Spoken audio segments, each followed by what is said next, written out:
When it comes to gravel racing, do you want a tire like this or a tire like this? Well, the answer, as so often is the case in cycling, is it depends.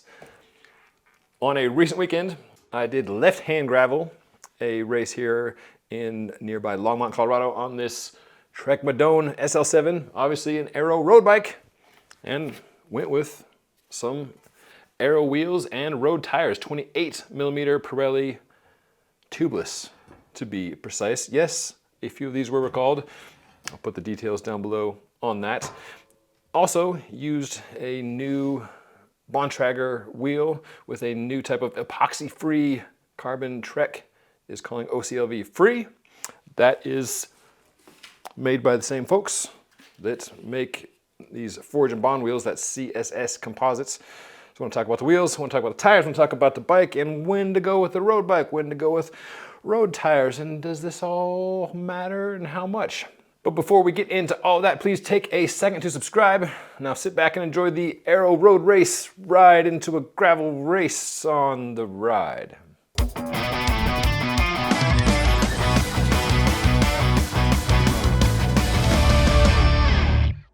Got too many props, I gotta put these down here. So first off, why an aero road race bike for a gravel race? Well, you start by looking at the course and the elevation and the surface.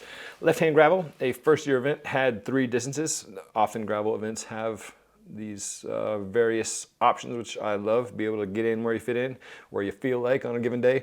The 110-mile event, which I did, had 75 miles of pavement, and the remainder of the gravel was pretty tame, pretty smooth dirt roads. We tackled the Dirty Carter Loop.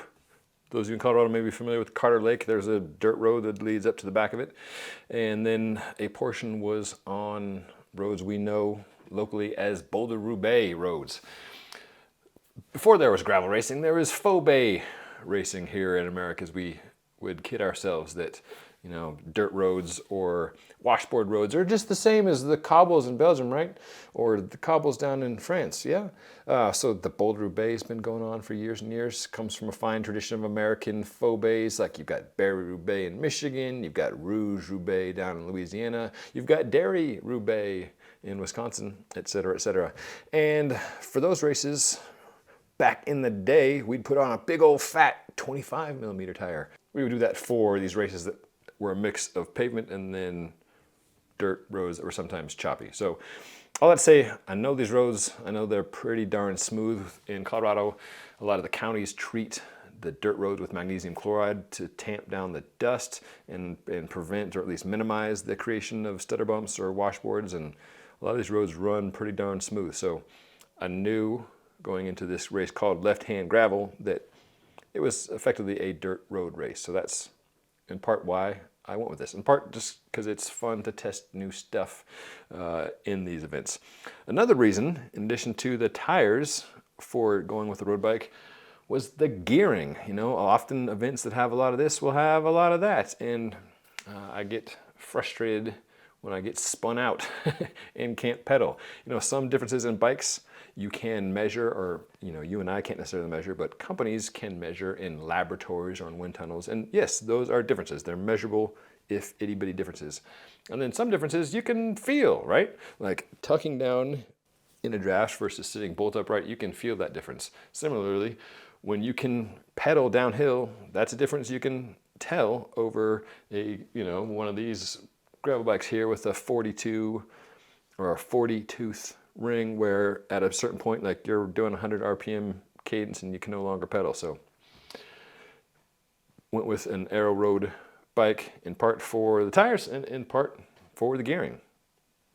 In the height of COVID, Fast Cat Coaching, where I work as content director, put on some events that were, you know, essentially solo time trials, and one was an homage to the event now called Unbound Gravel. It was a 100-mile loop. You just go out and ride it yourself, mostly dirt, some pavement, and then we used Strava for timing. And let the record show, I beat a certain Riley Sheehan who just won Perry Tours. Congrats, Riley. Proud of you back here in Colorado. Okay, yeah, so Riley was riding with his dad Clark, and Clark got a flat, and they stopped, and they probably had a sandwich and like watched a movie. But the Strava leaderboard shows that's on that day. Anyhow, that was an event where I did 3 attempts, 2 on gravel bikes and then 1 on a road bike. And lo and behold, the road bike was the fastest.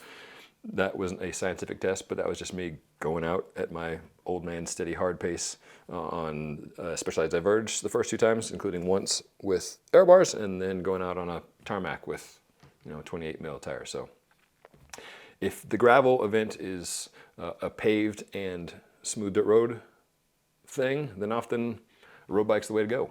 At Left Hand Gravel, seemingly everyone got the memo except a certain Alex Howes, a young man who is, raced in the World Tour and is now doing the whole lifetime Grand Prix thing. Alex rocked up on his Cannondale with big old truck gravel tires. From the start, there was a nice neutral. Steven Schaefer of Landis Trek in Arizona outfit went clear within the first 3 seconds or so with Matty Rowe of Rio Grande on his wheel. The neutral was actually neutral. A very pleasant change, shall we say. Some events neutral are 35-mile-an-hour affairs on the bumper of a car. This was like 14 miles an hour on a bike path for like 6 miles, just chatting. We're following somebody on an e-bike where there's a wrong turn. We all turned around. Big events are fun, but little events have a much higher fun to stress ratio, and Left Hand Gravel was a fun, small event. Anyhow, our man Alex Howes, despite being on the truck tires, still has that World Tour engine. He dragged a few of us around until the chase group went from being in the field to 4 or 5 of us, including Ryan Cross of Lifetime and Simon Kessler, former South African national champion and longtime coach. And then myself, just kind of hanging on for dear life. We'd come through and take a token pull when we could, but it was mostly Alex just riding in pursuit of Schaefer, who we never caught, so congrats on that. One thing I was super impressed with for a small event was the amount of support. There were police officers in some of the big intersections, and then a lot of volunteers were stopping traffic. A lot of folks on motorcycles. Marcel Van Garderen, appreciate you. Your buddy Dale and some others were out there leapfrogging ahead, stopping traffic, giving us time splits. That was sweet to have a local race getting time splits from the moto.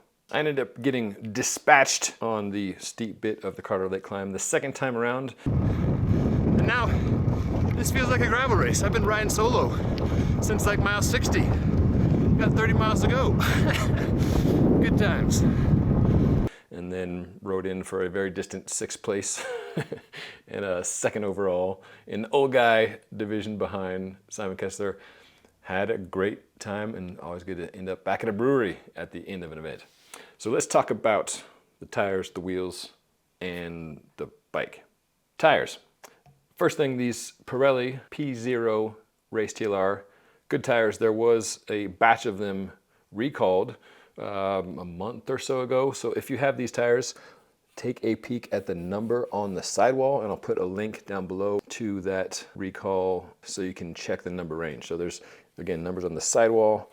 Only affects a batch, not all the tires out there. Put these guys on, in part because they're just looking around, what do I have in the garage? Have these, Vittoria Corsa Pros that are sweet, they feel wonderful. Cotton sidewalls are super plush. I was a little nervous about cotton sidewalls on the dirt roads, even though there are pretty tame dirt roads. Pirelli's seem like a good Goldilocks mix of light and fast, but still grippy with some decent old school rubber sidewalls for protection. No flats, no whammies. Was happy with how those rode. Probably had them at like 65-ish PSI front and rear. On these new Bontrager wheels, these are these 37V. There's also a 49 mil depth. They have a 25 mil internal, which allows them to do a few things. One, to do double duty as a road and gravel wheel. 25 mil internal is pretty standard on a modern gravel wheel. It's wide for aero road wheel. Also allows it to be optimized for a 28 mil road tire. So I don't know if this will show up well in video on my little camera, but the rim is just a scooch wider than the 28 mil tire. Also allows tires to plump up nicely for a cushiony ride. Which brings me to another point. Bontrager claims that these new OCLV NEXT carbon wheels, these epoxy-free carbon wheels, have better damping qualities than traditional carbon. That is in line with what the folks at CSS Composites, whose house brand is Forge and Bond, say.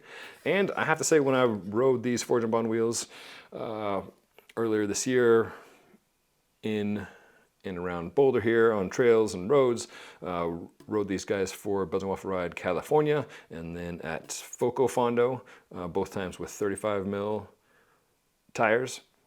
They do feel quieter, plusher than carbon rims of a similar depth. These are shallower, and a lot of what you feel after you can take the tire out of the equation in your head, is spokes. And typically, like the deeper the rim, the taller the carbon rim, the shorter the spokes, obviously, and that makes for a stiffer ride. It's better aero, but less cushy.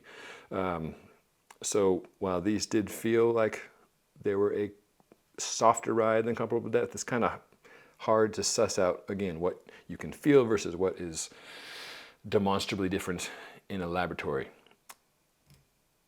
These guys, again, riding 28 tires at a softer setting, also felt pretty plush, for just shy of a 40 mil deep rim. The Madone, for an aero bike, also feels relatively comfortable. Going from small difference to small difference 1 year to the next, it's hard to tell a difference.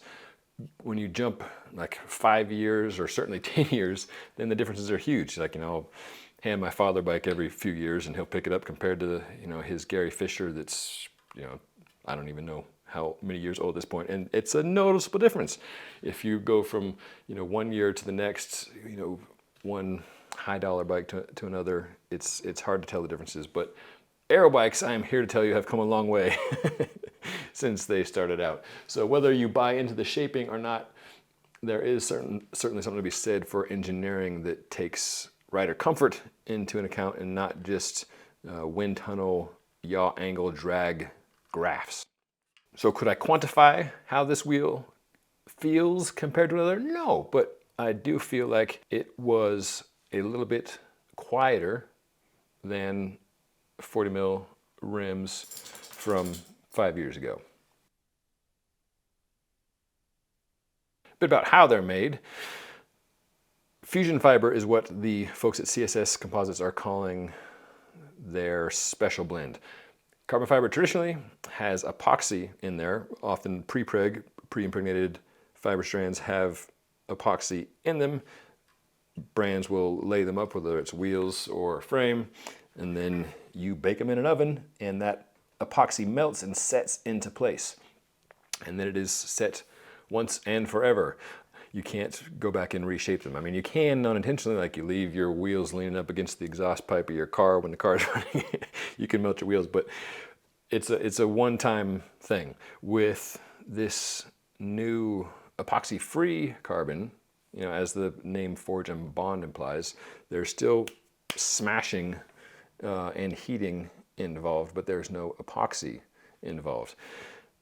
The companies who are using this, and just for the record, Trek isn't going out there shouting from the rooftops that it's CSS making it. They just say this is made in the USA. Just like Trek/Bontrager used to have rims made by Zip. They weren't touting that, but different manufacturers build for a few different brands. Some are public about the information, some just keep it under wraps. But in any event, one other benefit that the companies that are using this epoxy-free carbon tout is being able to have a clean finish, and that there's no sanding necessary or much work after it comes out of the mold. It's just nice and clean, and they'll leave the finish naked and raw to sort of show off that effect. Let me look at some numbers here. So these guys were claimed at 650 and 850 front and rear respectively without tape or valves. I weighed them at 670 and 850 front and rear respectively with valves, and tape. That came out to what you're looking at for the pair, $1,520. Retail, $1,800. The Forge and Bond wheels, a little bit shallower. They are a claimed 1490 grams and a price of $2,600. Speaking of squishy feeling wheels, a wheel set that I'm eager to try is these new Bird Sparrow wheels that have a different type of spoke. A plastic fabric spoke. Kind of reminiscent of the Spinergy PBO spokes.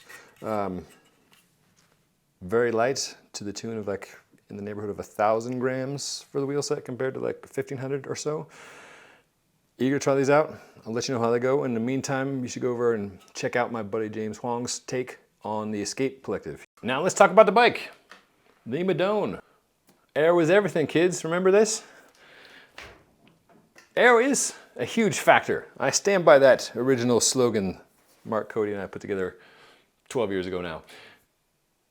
A big part of it, though, the biggest part of it, though, is you. It's us. It's the rider. So being able to get in an aero position that is sustainable and comfortable and feels safe, that is the main thing. This bike, the SL7, has an aero cockpit, but one that is not a one piece. It's got a normal stem. It's got an aero bar, but the two distinct pieces, so you can swap and exchange as necessary. For instance, on this 56 centimeter frame, I got a 120 stem and a 40 bar. The brake hosing, it runs underneath a nice little clamp, keeps it all tidy.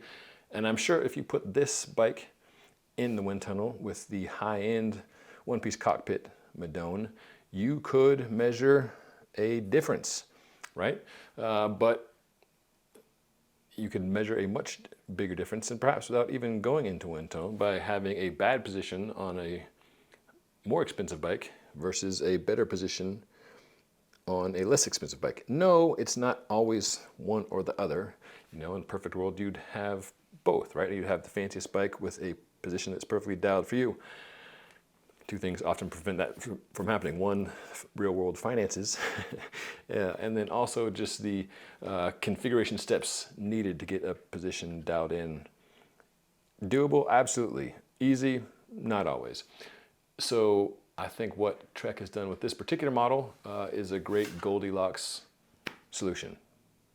Another thing I dig about this bike, comes with a power meter. And I feel like all bikes that are in this category should. If you're dorking out to the point where you're thinking about shaving, tiny fractions of aerodynamic drag, you probably should also be thinking about what the motor is doing, and having a power meter that keeps you informed is going to make bigger gains than whether the brake hose is here or 2 millimeters over.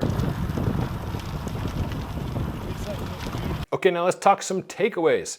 First of all, the race. Good fun, good, clean, dirty fun. Thanks to Gavin Coombs and Barry Lee, folks who put this on. I also put on a race called Ned Gravel, which is on the other end of the gravel fun spectrum. That event, I rode a Lauf with the True Grit fork and would have been happy with a mountain bike. I did a gravel race earlier this year, Bighorn Gravel, on a mountain bike, and was happy to have that. Did this gravel race on an aero road race bike. And that's part of the fun of gravel, right? It's a whole spectrum and just the puzzle of figuring out what to plug in. Where do I take a hydration pack or not? Or what's the right tire? Is it a fat tire or a skinny tire? Should I stop here? Should I pace with these people who are faster than me until I blow up? Like, all that's, I think, part of the fun of gravel events. And this was a good small time event, and I'm looking forward to coming back to next year. As far as the bike goes, I continue to be impressed with the overall thing. Yes, the visuals are pretty loud. That's your judgment call as whether that's a positive or a negative. But I do like the fact that for a bike with this much aerodynamic shaping, it's relatively comfortable, and the cockpit is adjustable to get the most key piece of the aerodynamic puzzle dialed into a fast and comfortable position. I like this new epoxy-free carbon. I can't quantify the differences, but I do feel, having ridden a few of the different wheel sets, that there is something to the vibration damping. Having good feelings also about these Pirelli tires. Good non-quantifiable feelings. Again, just if you have these already, make sure you take a peek at the number on the sidewall to make sure they're not part of the recalled batch. So that's it for me this time. Thanks for watching. Thanks for subscribing. Thanks for clicking that bell icon so you're notified of my events when they pop up in the future. And whether you like riding the fat tires or the skinny tires, big events or little events, just get out there and enjoy the ride.